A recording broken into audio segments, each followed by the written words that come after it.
के तो हर मस्त जवानी मुँह में हमारा आवे पानी। देख के तो हर मस्त जवानी मुँह में हमारा आवे पानी। पिछवार मिला गोरिया 12:30 बजे। पिछवार मिला गोरिया 12:30 बजे। पिछवार मिला गोरिया 12:30 बजे।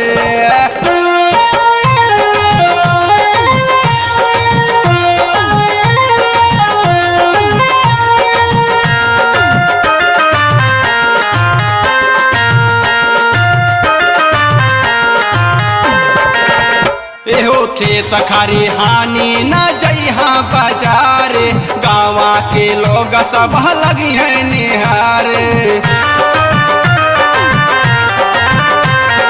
खेत खरी हानि न जइहा बाजार, गाँवा के लोग सब लगी है निहार। गाँव वालन से चुप के मिला 12:30 बजे।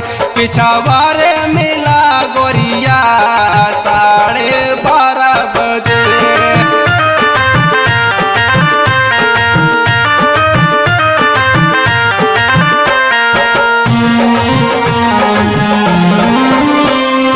कविता का गोरिया को रहबू अकेले, फूल चंदा तोरा से तीन भर अकेले।